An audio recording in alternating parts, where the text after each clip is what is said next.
کبھی بھی پاسبل ہے کہ with the help of the military we will be able to solve this Kashmir issue?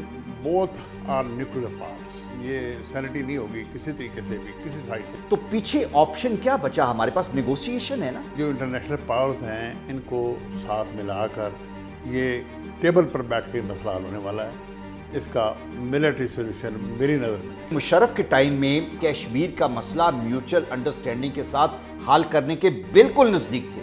وہ کیا حل تھا، وہ کیا فارمولا تھا؟ کہ کشمیر کو جو دونوں پارٹس ہیں ان کو انڈیپینڈنس دی جائے، ان کو آپس میں ملنے جلنے دیا جائے، اور یہ ان کا جو معاملات ہیں وہ ان کو نیوٹرل کر دیا جائے ٹوٹل، لیکن وہ پریکٹیکلی مشکل تھا۔ لیکن سر اتنا بڑا کام جو انڈیا میں ہوا اور سال، سوا سال، 1.5 سال سے ہوتا جا رہا ہے، we are absolutely sitting pretty quiet. Government of Pakistan جو ہے فارن پالیسی کے لحاظ سے کشمیر کے حوالے سے بالکل سائلنس موڈ پہ ہیں، تو میں سمجھتا ہوں کہ دیر از سم انڈرسٹینڈنگ بیہائنڈ۔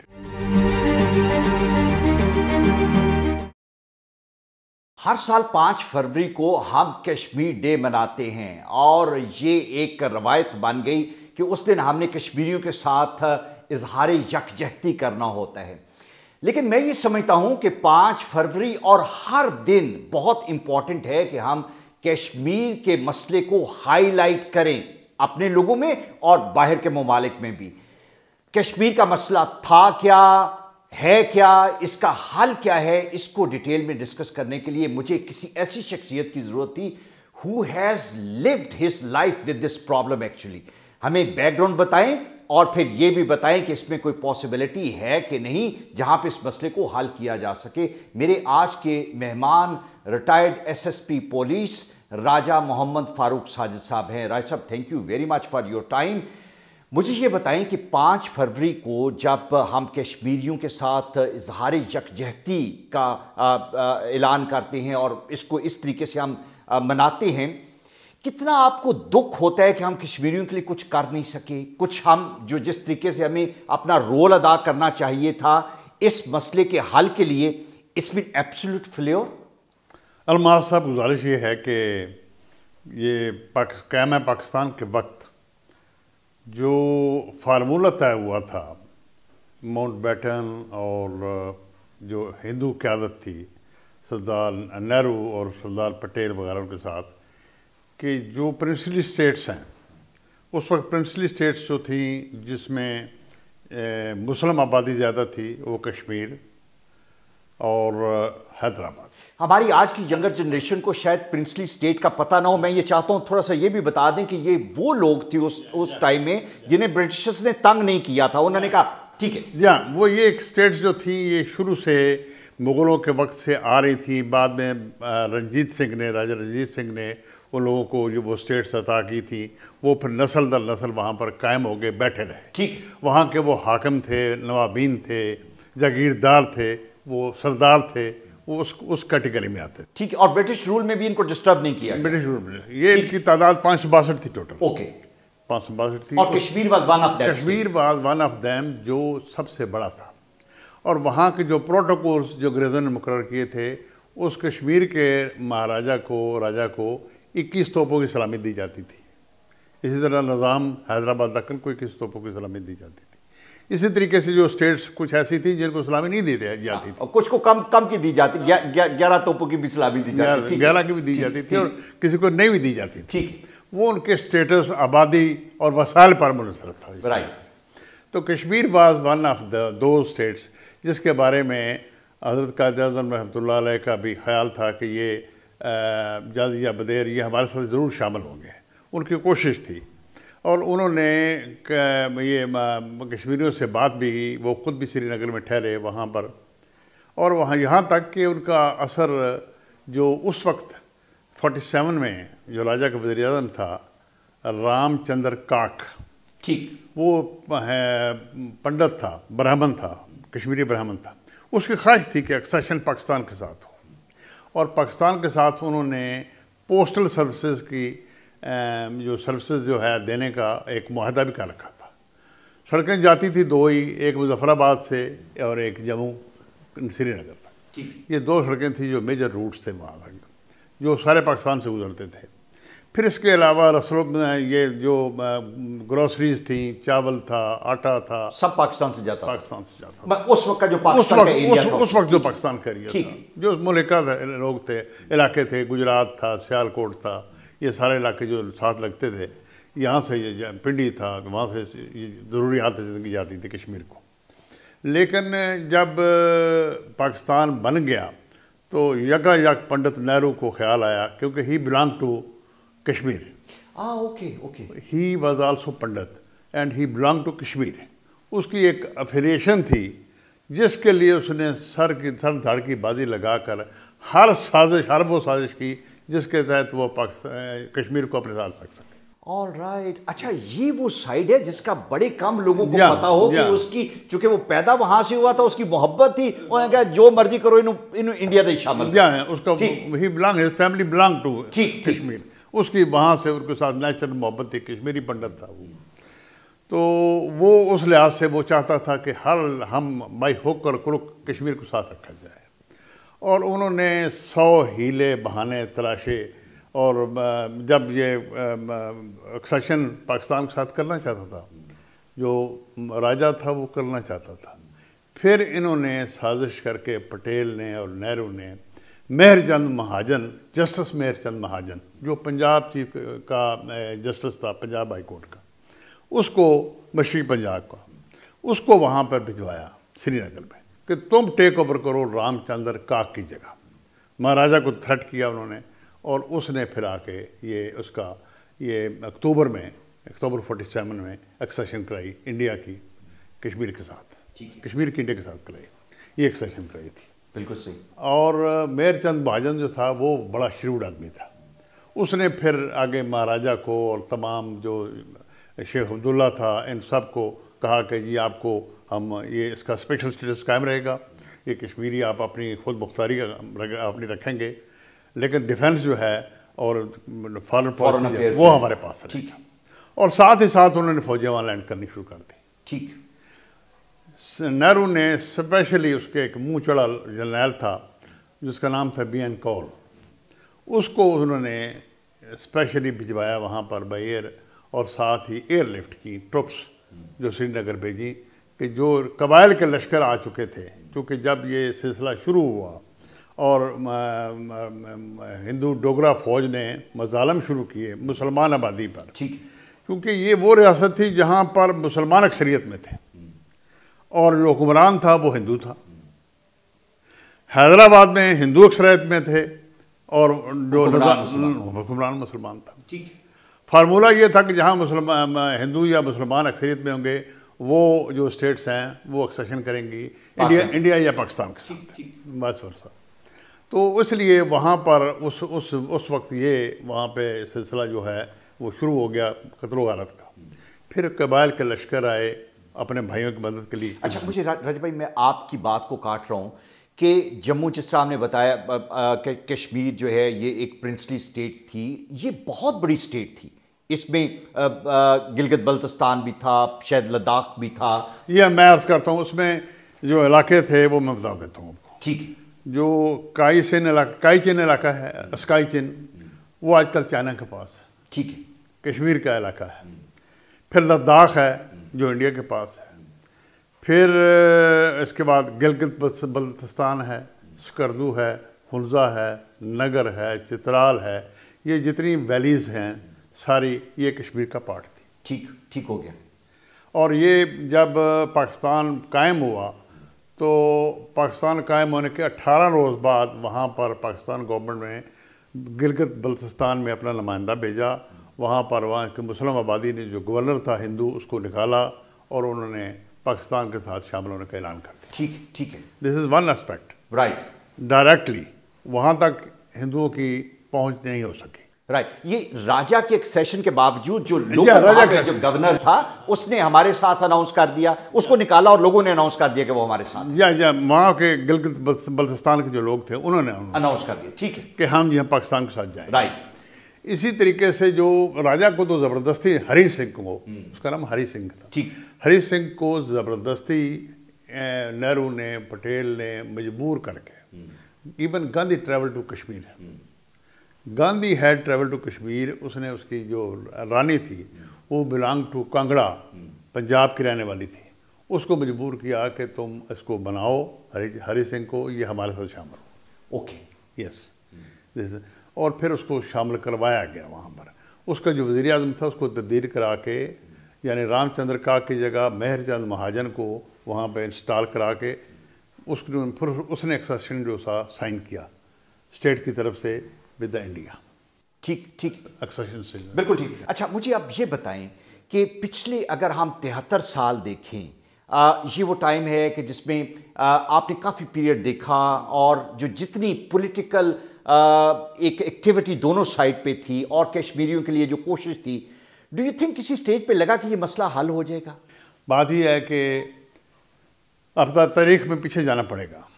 62 میں جب انڈو چائنا وار ہوئی، اس وقت چائنیز نے پاکستان کو اپروچ کیا through Qudrat Ullah Shahab. He was the then secretary to the president of Pakistan. اس کو رات کو 3 بجے جگایا. انہوں نے اپنی سوانح حیات میں لکھا. بڑا مشہور واقعہ ہے یہ. ٹھیک ہے جی. یہ اور واقعہ، اور مجھے تھوڑے سے تاریخ میں جانا پڑتا ہے نا. ایک میں اس موقع کی بات کر رہا ہوں، میں موقع کی مناسبت سے بات کر رہا ہوں.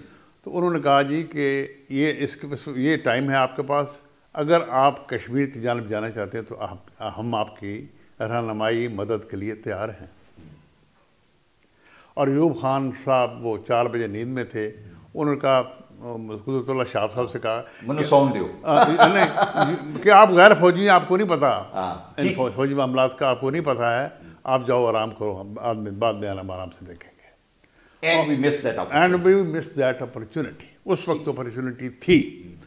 انڈین بھاگ رہے تھے، کشمیر سے بھی، لداخ سے بھی، ہر جگہ سے بھاگ رہے تھے.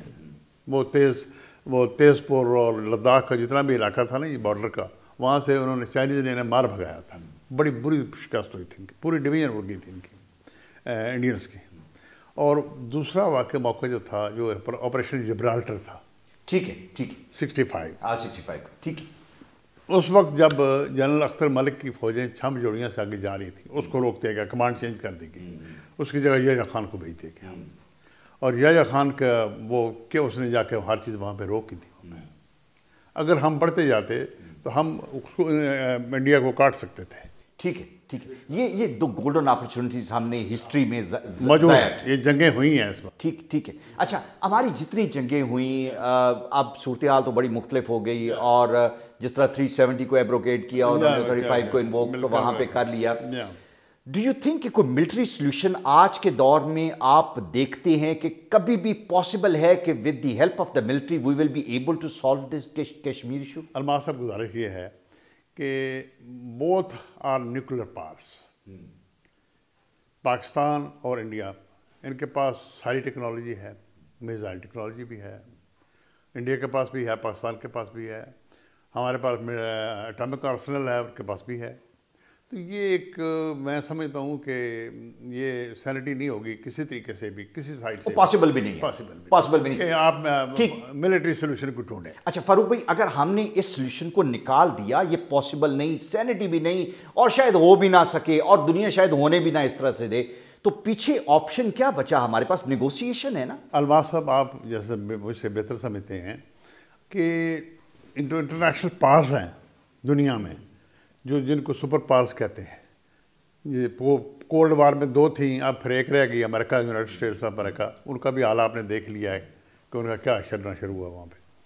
تو یہ اب جو انٹرنیشنل پاورز ہیں ان کو ساتھ ملا کر یہ ٹیبل پر بیٹھ کے مسئلہ حل ہونے والا ہے. اس کا ملٹری سولوشن میری نظر میں. ڈو یو تھنک کہ کبھی یہ ہو سکے گا؟ چائنا ہمارے ساتھ ہے، ہمیں سپورٹ کرے گا، but at any stage may be in history possible ہے. ٹھیک ہو گیا. میں اس کو رول آؤٹ نہیں کرتا. اچھا میں ایک چیز آپ سے جاننا چاہ رہا ہوں، آپ بہت ماشاءاللہ آپ کی انسائٹ ہے. ایک لمبا عرصہ پاکستان اور انڈیا میں بیک ڈور ڈپلومیسی جو ہے وہ چلتی رہی، اور کوشش یہ تھی جو باتیں سامنے ہیں، جو پریس میں ہیں، جو لوگوں کو بتائی جاتی ہیں، وہ اور ہے. پرٹیکولرلی مشرف کے ٹائم میں، جس کو طارق عزیز صاحب ہیڈ کر رہے تھے، لگا ایسے جسے ٹائم اینڈ اگین کہا گیا، اور مشرف نے تو بہت کلیئرٹی کے ساتھ کہا کہ ہم کشمیر کا مسئلہ میوچل انڈرسٹینڈنگ کے ساتھ حل کرنے کے بالکل نزدیک تھے. وہ کیا حال تھا؟ وہ کیا فارمولہ تھا؟ وہ ایک سیمی انڈیپینڈنس کہہ سکتے ہیں آپ ان کو، کہ کشمیر کو جو دونوں پارٹس ہیں ان کو انڈیپینڈنس دی جائے، ان کو آپس میں ملنے جلنے دیا جائے، یہ اس کی ان کی ایک یونیفائڈ گورنمنٹ بن جائے، اور یہ ان کا جو معاملات ہیں وہ ان کو نیوٹرل کر دیا جائے ٹوٹل، یہ نیوٹرلٹی کی طرف چلے جائیں، بالکل غیر جانب ڈال رہے ہیں، لیکن وہ پریکٹیکلی مشکل تھا. ٹھیک ہے، وہ ایک تھیوریٹیکل بات ضرور تھی، لیکن عملی طور پر اس کا کوئی چانس نہیں تھا، کیونکہ پاکستان کشمیر کو آئیدر پاکستان یا انڈیا کے ساتھ رہنا ہوگا. پاکستان کے ساتھ اس لیے ضروری ہے کہ وہاں کی جو آبادی ہے، پاپولیشن ہے، وہ مسلم ہے. کشمیر، آزاد کشمیر میں بھی مسلم ہیں، وہاں بھی مسلم ہیں. پاپولرٹی کے لحاظ سے تو پاکستان کے ساتھ ان کا جو نیچرل الائنس ہے وہ بنتا ہے. تو وہ انڈیا جو ہے اس سے وہ دستبردار نہیں ہونا چاہتے. لیکن ایٹ سم سٹیج، جیسے کہ ان کے اپنے ملک میں موومنٹس چل رہی ہیں، ناگالینڈ ہے، آسام ہے، دوسری جو 7 سسٹر اسٹیٹس ہیں جو چائنا کے ساتھ لگتی ہیں ساری، وہاں پہ ساری انسرجنسی چل رہی ہے، آج کل بھی چل رہی ہے، ٹھیک ہے. خالصتان کی اپنی جگہ چل رہی ہے. اس لیے یہ چانسز ہیں اس بات کے، اس کو رول آؤٹ کرنے. ٹھیک ہے، مجھے جو یہ ہماری ایسپریشنز ہو سکتی ہیں، ہم سوچتے بھی اسی طرح ہیں، بٹ اگر ہم اپنے آپ کو we have to put ourself in the shoes of the Kashmiris, do you think کہ وہ بھی یہی چاہتے ہیں؟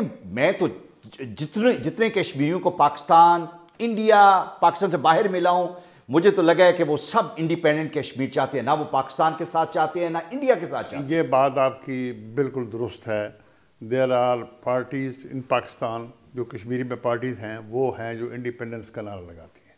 وہ صرف یہ نہیں کہتے، ان کا ایک اور کلیم ہے کہ جی گلگت بلتستان یہ بھی ہمارا ہے. ٹھیک ہے، ہنزا بھی ہمارا ہے، چترال بھی ہمارا ہے، اور اس طریقے سے دیگر ہیں. جبکہ وہ گلگت بلتستان پاکستان کا پارٹ اینڈ پارسل بن چکے ہیں کانسٹیٹیوشنلی. ایسے ہی ہے نہیں، ایسے ہے، لیکن یہ مجھے آپ سے جاننا یہ ہے، مجھے یہ بتائیں، میں پھر آپ سے کوئی بیک ڈور انڈرسٹینڈنگ کی میں سمجھ چاہ رہا ہوں کہ گلگت بلتستان کو ہم نے شامل کر لیا، کشمیر کو انہوں نے لے لیا، کوئی انڈرسٹینڈنگ تو نہیں تھی دونوں ممالک میں؟ جو تھوڑی سی ہم نے شروع میں شو ڈالا، ہم نے بات کی، سب فزل آؤٹ ہو گیا. کوئی ہمارے اینڈ پہ آپ کشمیر کی بات نہیں کرتا. 5 فروری کو ہم ذرا تھوڑا سا تقریریں کر لیں گے، لیکن سر اتنا بڑا کام جو انڈیا میں ہوا اور سال، سوا سال، 1.5 سال سے ہوتا جا رہا ہے، we are absolutely sitting pretty quiet. کوئی انڈرسٹینڈنگ تو نہیں ہے کہیں بیک اینڈ پہ؟ میں اگر مجھ سے آنیسٹلی پوچھیں تو میں سمجھتا ہوں انڈرسٹینڈنگ ہے. ہاں، پریزنٹ رجیم کی انڈرسٹینڈنگ ہے. بالکل ٹھیک ہے، یہ بہت بڑی بات آپ نے کی اور لگتا بھی ایسے ہی. پریزنٹ رجیم کی انڈرسٹینڈنگ ہے. جتنی خاموشی انہوں نے اختیار کی ہے آ کے، بالکل یہ سائلنس پہ چلے گئے ہیں، سائلنس موڈ پہ چلے گئے ہیں. گورنمنٹ آف پاکستان جو ہے فارن پالیسی کے لحاظ سے کشمیر کے حوالے سے سائلنس موڈ پہ ہیں. تو میں سمجھتا ہوں کہ دیر از سم انڈرسٹینڈنگ بیہائنڈ. بالکل ٹھیک ہے. آخری چیز مجھے بتائیں، کشمیر کتنی خوبصورت جگہ ہے جس کو جنت نظیر کہا جاتا تھا، کہ کیا پوری دنیا کو اتنی زبردست جگہ سے دور رکھا گیا ہے؟ یہ 73 سال جو ہے، such a beauty on the face of the earth which has been denied to the people of the world. یہ بالکل صحیح ہے. یہ بڑی بدقسمتی ہے پاکستان کے پارٹ پہ کہ ہم نے اس سائٹ کو پروموٹ ابھی تک نہیں کر سکے ٹورزم کے حوالے سے. کشمیر والے، انڈیا والے کچھ کرتے ہیں، کچھ کیا بھی ہے انہوں نے، لیکن پچھلے 2-3 سال سے چونکہ وہاں پہ انسرجنسی بھی تھی اور وہاں پہ لا اینڈ آرڈر سچویشن ٹھیک نہیں تھی، اس لیے ٹورزم انڈسٹری ان کی بیٹھ. سر سڑکیں ابھی بھی بیٹھی ہوئی ہیں، لینڈ سلائڈ ہوتا ہے تو 6 دن آپ پھنس جاتے. چھوٹی ایفرٹ سے آپ اس کو بہت بہتر کر سکتے ہیں. Certainly. Thank you very much, بہت شکریہ.